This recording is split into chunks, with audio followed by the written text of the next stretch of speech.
Show 2 to A. Record. Okay. Today is Wednesday, February 10th, 2021. I'm Hannah Chisholm. And I'm Diana Lewis, here to bring you your weekly dose of Vanguard News. As the very controversial short squeeze of GameStop is seemingly coming to an end, our reporter, Rebecca Tolbert, talked with a retail stock trader to find out more information about what has been going on. GameStop stock trading has been a hot topic for the last couple of weeks, but most people don't really understand what's going on with the situation. I met up with a local retail stock trader, Jason Hines, to get more information on the situation. You have your traditional trading platforms, and Robinhood was one of the bigger ones that brought people, like everyday people, into trading stocks. That was their whole platform. That's what they're the CEO, that's what he built his whole company on, was tearing down that wall between everyday people and the big companies, so that everyday people could have an opportunity to trade stocks and make money at it. And we found out last week that that was a lie. It's not about the little person, it never has been. When you buy a stock or anything through Robinhood, they send it out and it goes through this certain company, and that company had a huge short interest in GameStop, and when that did not benefit them anymore, they, again, just my opinion, they asked Robinhood to put a nail in the coffin, so to speak, and that's what happened last Thursday. It's the easiest to sign up, it's the easiest to deposit, it's the easiest to buy. I have a Robinhood account, I've had it for 3 years now. It's just that it's the most user-friendly platform.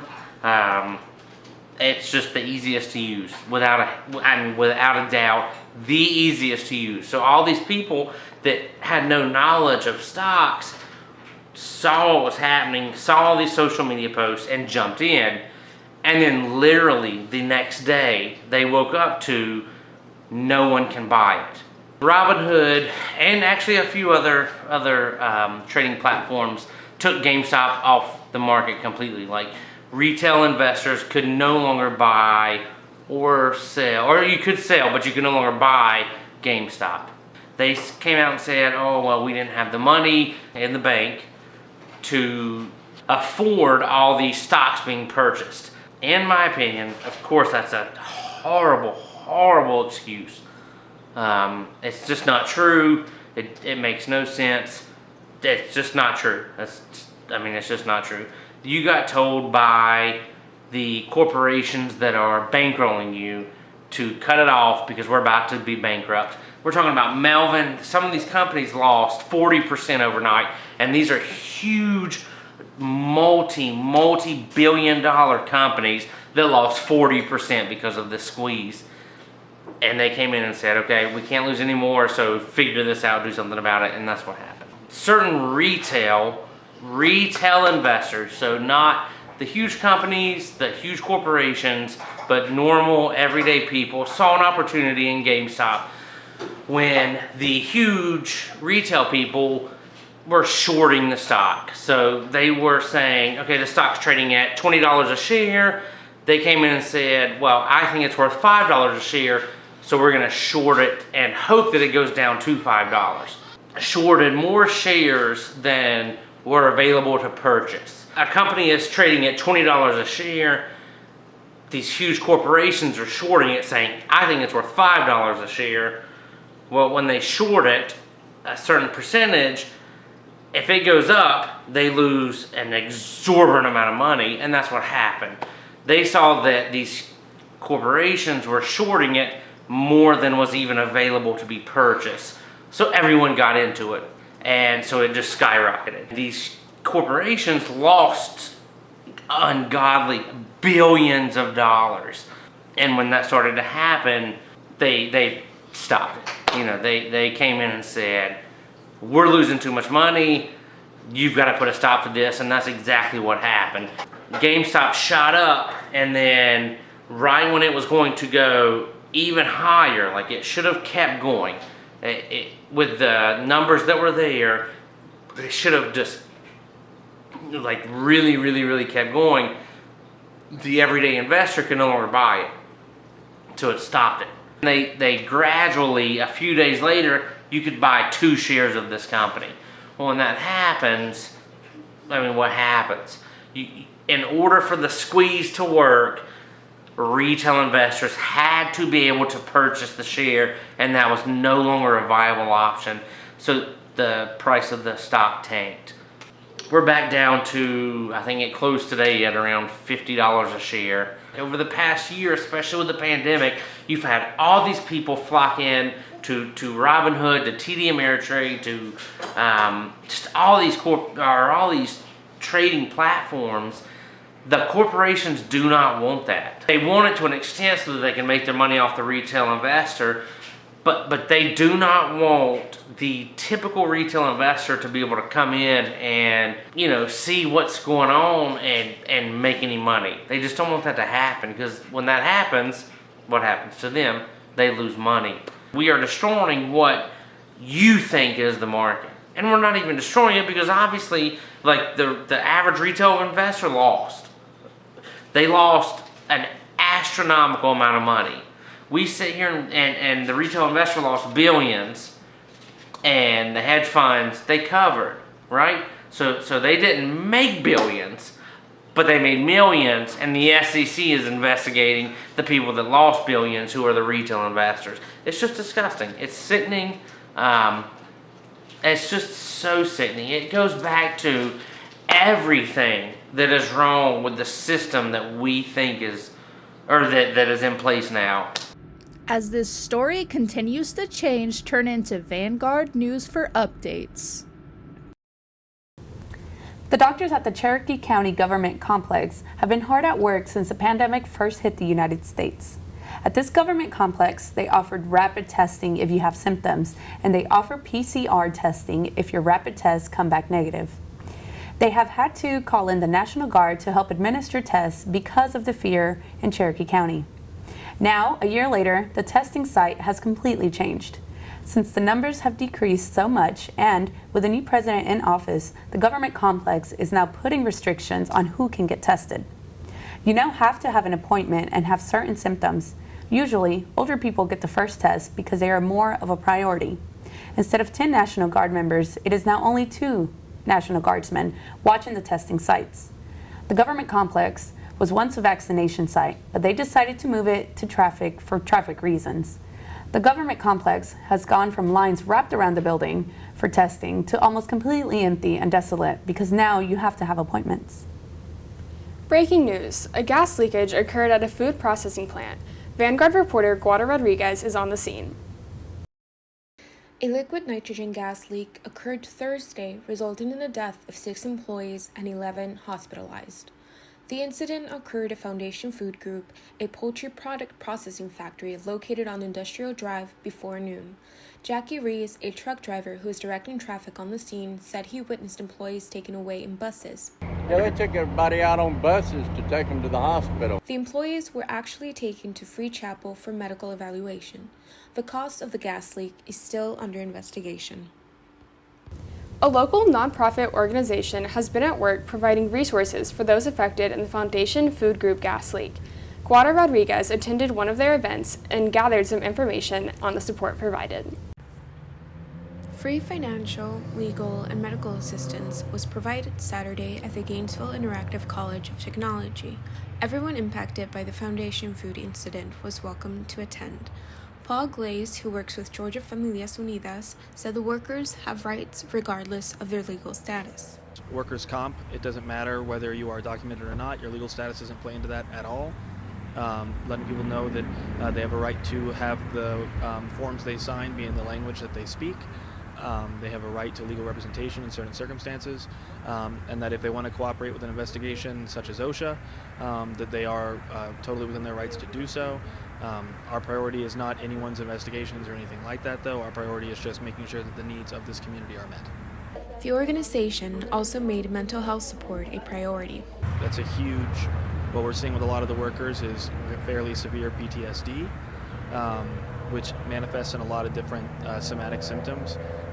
And there's not counseling services available to them that people know about, to kind of help them process the grief or the trauma, or just people report not being able to sleep, hearing things, massive nightmares, just a whole, constant anxiety.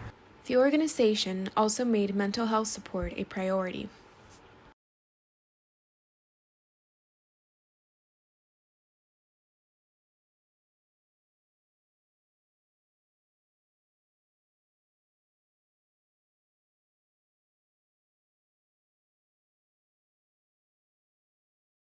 They try not to keep too accurate records of the workers receiving aid just for safety's sake.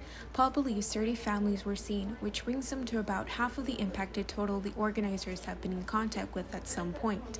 Thanks to some last-minute donations, $10,000 were given out in financial assistance placed on gift cards, anywhere from $250 to $1,000 depending on the family.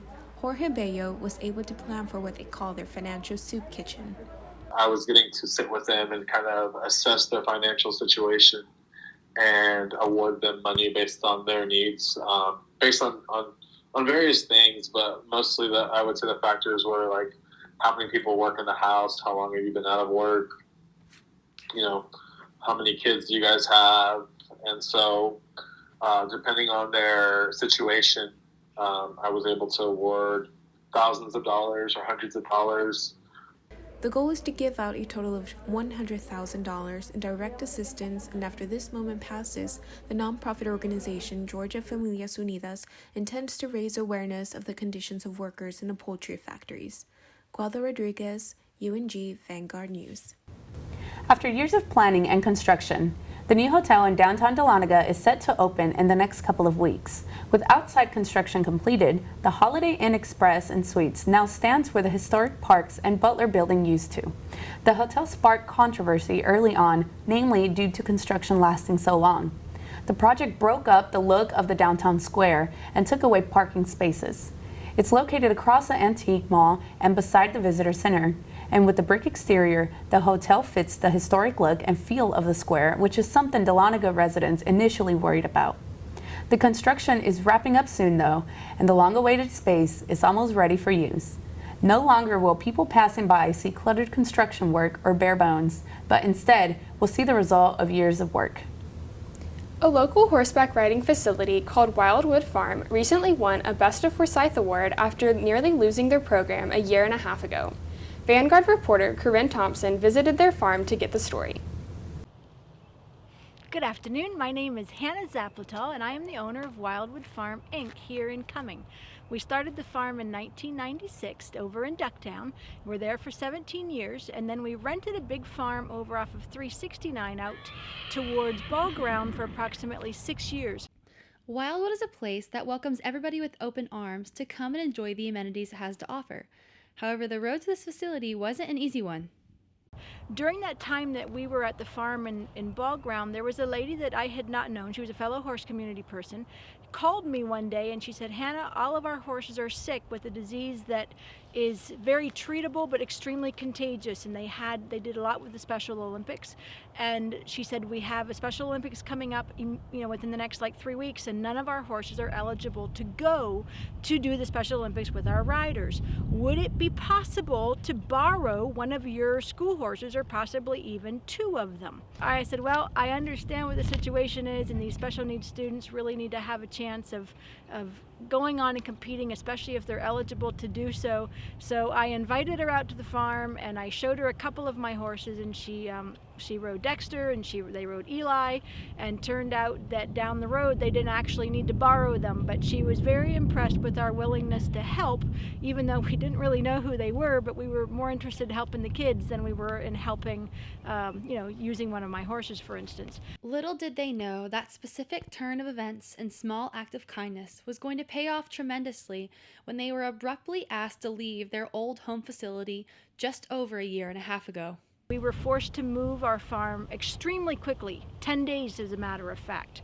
And as you know, in Forsyth County, it's growing so quickly that farmland is not available anymore, at least not at a price that any normal person can afford. And so we were scrambling, trying to figure out where to move the farm. We had 28 horses, all the equipment, all the jumps, all the tractors, everything like that had to be moved, and there were no other options on where to go. And so we looked at very seriously of closing the farm, because where else are you going to take them? And my husband was like, what are we going to do? And I said, I don't know. Just days before their 10-day deadline was up, Hannah received an unexpected phone call that ended up being Wildwood Farms' saving grace. Dareth, who was the lady that called me about borrowing the horses, called me and she said, Hannah, I heard through the grapevine that you are in a pickle and you need to move the horses in the farm immediately. We are actually vacating the farm that we were renting, and it will be available on Friday if you want it. I will make arrangements that you could do a short-term lease on it, like 5 months worth, because the property is for sale and it's going to be sold. And but you could at least give you a couple of months to figure out what you're doing. And so I was so grateful, because we had to be gone by the following Wednesday, and the farm owner had said if we were not gone by that Wednesday, even though we had a contract, even though I paid in good standing, even though the attorney said we didn't have to rush, I believed him when he said anything that was left by Wednesday night at midnight would be forfeit, and anything I wanted left, I'd have to go to court to get it back. We moved in here, and the place needed a significant amount of work, which we have poured into it, but we were able to persist and get here and get our equipment here. And then my husband worked valiantly and got the roads passable. Through a series of miracles, is the only way I can explain it, the farm owner was so impressed with what we had done with this property in the 3 months time between when we rented it and when she actually came to visit unexpectedly. I had never met her. I just paid her through an agent, that they actually offered us to buy this land at about half price of what they were actually asking for it. And December of 2019, we finally closed on the property. So again, we have a home base. It's here in Forsyth County in the northern part, and we are absolutely delighted to be here. Since then, our lesson program has just exploded again. We're back up to about mid-50s of lessons every week, and we have a wonderful group of parents and volunteers and everybody that help pitch in and help us go to where we're going. The next big project that we have going on is that we bought an 80 by 200 metal building barn up in South Carolina in 2019 and took it down. You can see a big open spot down there that where eventually the Miracle Barn will go back up. And that in and of itself was another story. Wildwood Farms' legacy continues to grow. They recently won a Best of Forsyth Award for Best Place for Kids to Have Fun. Families are my heartbeat here at the farm, and I love it when everybody else feels the enjoyment. It's not just for the riders, but it's also for their families, their siblings, their grandparents, and that people feel welcome here at the farm. So keep an eye out for the book that's coming out at some point in time in the near future called The Miracles of Wildwood, because it is awe-inspiring to see what can be done with a whole lot of favor. Hannah and the rest of the Wildwood crew prove that with a little bit of dedication and perseverance, anything is possible. And it might even win you a Best of Forsyth Award. I'm Corinne Thompson, Vanguard News. Vanguard reporter Colin Sturchio was able to catch up with a few people at the swap meet at the Atlanta Drag Strip. And I'm live here at the Atlanta Drag Strip for the swap meet on February 6th. Any of you should come out. It's at the beginning of every single month here at the Atlanta Drag Strip. The car enthusiasts that come to these events look to sell old cars, old car parts, old signs, and such as Jesse have been doing this for many years and look to pass it on to other people as they grow up and understand cars themselves. You accumulate a lot, the accumulation builds up, and then you end up having to sell it and clean the shop, and you get out here and meet a lot of good folks. It's a fun time. People such as Jesse have done this for as long as they can remember, have turned a hobby into a passion. Man, 28 now. Right out of high school, I started building vehicles, so doing swap meets probably 8 years. Altogether, probably 9-10 years. Ask any of the vendors at these swap meets, and they will tell you the thing that they love most are the people that they get to meet. Meeting the people, man. There's a lot of good people, and you can come out here and find any parts you need. It's a good time. It's a good time. Many of the people that get into these don't ever plan to get in. They fall in and they fall in love, just like many people do with cars and other hobbies that they have. You just fall into it. I hadn't been coming down here for maybe 2 years. I've been in this about, I guess, about 18, 20 years. In swap meets such as this, you find gems not only in cars, but in people in the unlikeliest of places. Fellowship with people and do swapping and trade in the automotive end of things. The items at these events range from the brand new to the used until the wheels fall off. Many of the other people that get involved in these swap meets come to show off their restored cars or to get the finishing parts to finish off a restoration. If there are any students interested in the next swap meet will be on March 6th at the Atlanta Dragway in Commerce. Admission is $6 per person and parking is free. And back to you. With a month of 2021 completed and the last remains of 2020 behind us, I took to campus to have people reflect on the past year and to give their experiences with 2021 so far. Quite honestly, it was just pretty uneventful. I didn't really do much besides stay at my apartment or like go to class. That was about it. But all in all, it was just, you just didn't know how it was going to be. Live day by day. A little selfish or whatever, but pandemic aside, I had a really good 2020.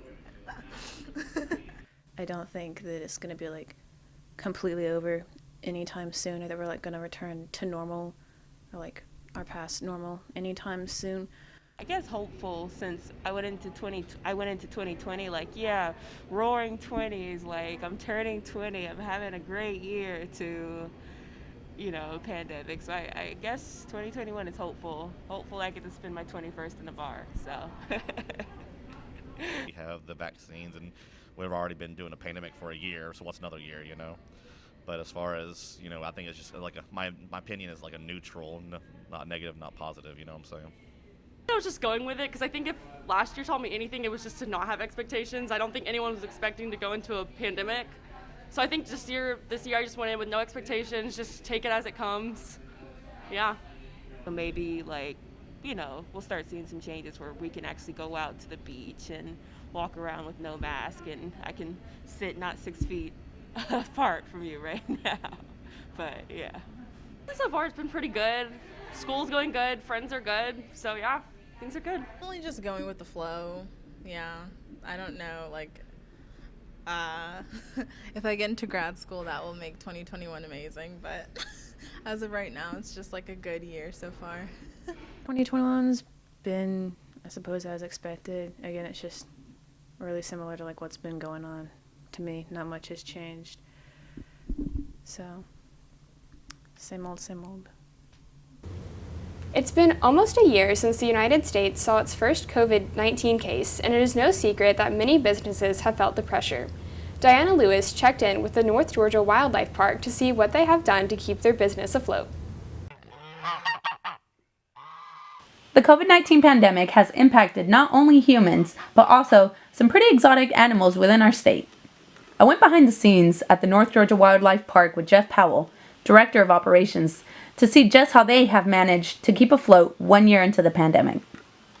Our community has been amazing. In fact, we really consider our community as partners with us in this venture, and we appreciate them so, so much. And they're continuing to do those same things. Over the past year, the North Georgia community has come together to show support for the park, donating everything from money through the GoFundMe page, generators, and freezers, among other things. Our vision is kind of wrapped up in the 3 C's. We talk about caring for our guests and for each other and for our animals. We talk a lot about connecting people with animals. And we talk a lot about conservation issues as well. We have several endangered species here at the park that we're a part of repopulating those species. That's really what we're about here.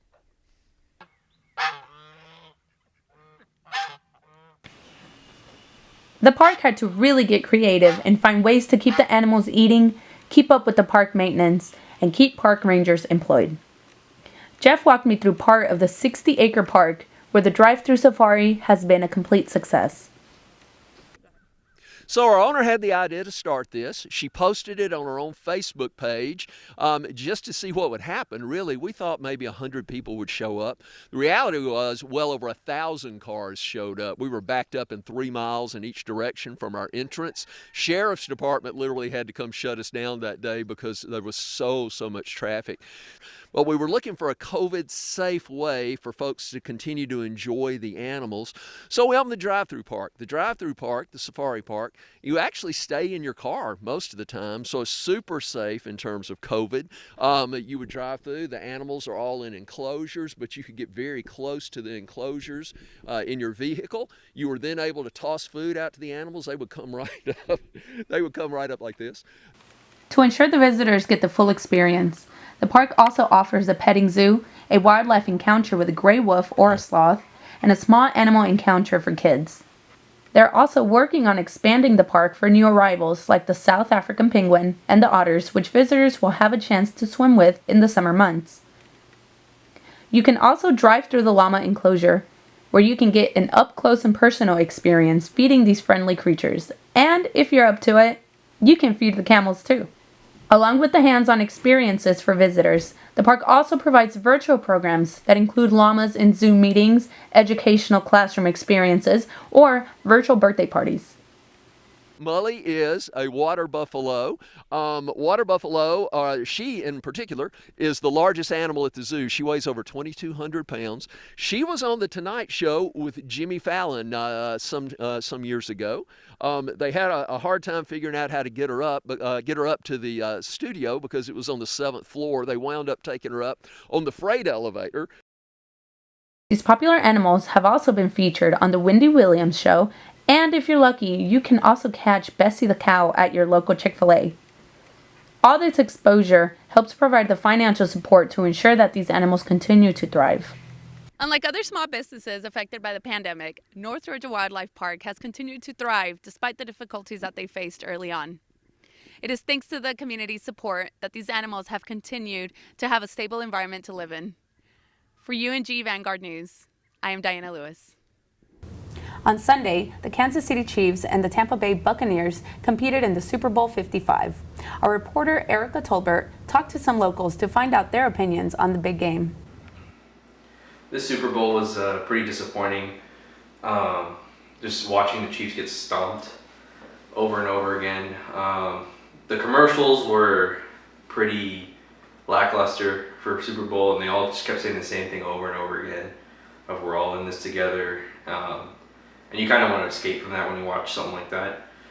And Tom Brady really kept punishing the Chiefs, and this is what, 7th Super Bowl ring? So I don't know, does he need that many? Watching the Super Bowl was kind of depressing. Watching the Chiefs just get smacked around like that. The performance by the weekend was a little iffy, and all the commercials just had this one big message. It just wasn't for me.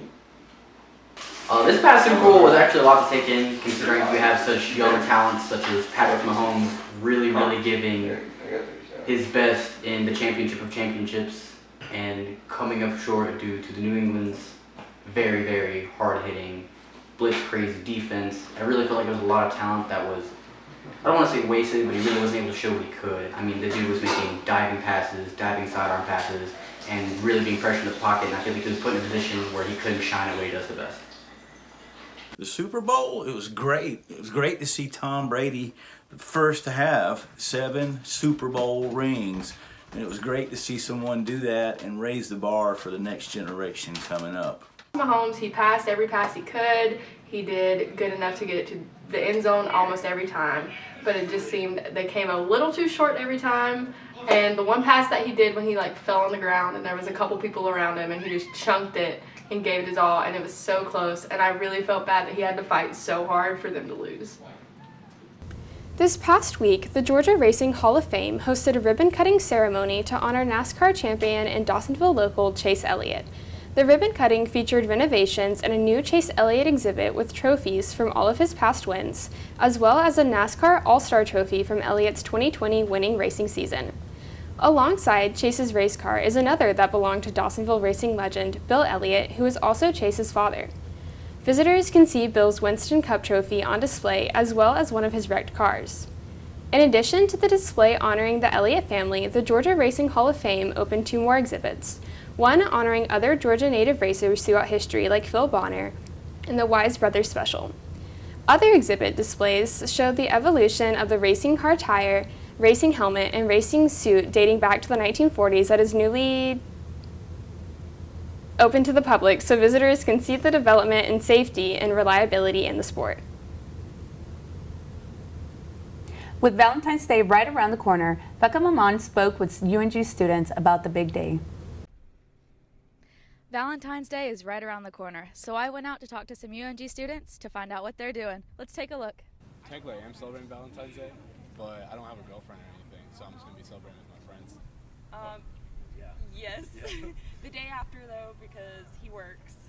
So, the day of Valentine's Day, I'm doing Galentine's Day. I'm going to hang out with my best guy friend, who I'm literally not interested in at all, and we're just going to get food and a bunch of dessert and possibly go thrifting. I'm going to get my roommates little gifts and stuff.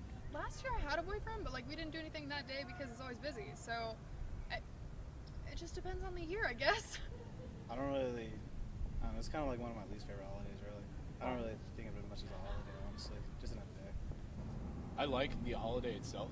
I think it's really nice to have a day where you can appreciate somebody, but on the other hand, you shouldn't need one day. You should be appreciating them 24/7, 365. The next day, when I can get all the chocolate I want for half the price, is probably the best part of Valentine's Day for me. Spending time together. Yeah, there's that, and the peanut butter gift you gave me last time. Yeah. I think you should spend time with people that you love on Valentine's Day. It's definitely not just a normal day. We all know how easy it is to get into a funk if you don't have a special someone during Valentine's Day. Vanguard reporter Lindsay Howard spoke with 2 women who are taking it upon themselves to be their own Valentines this year.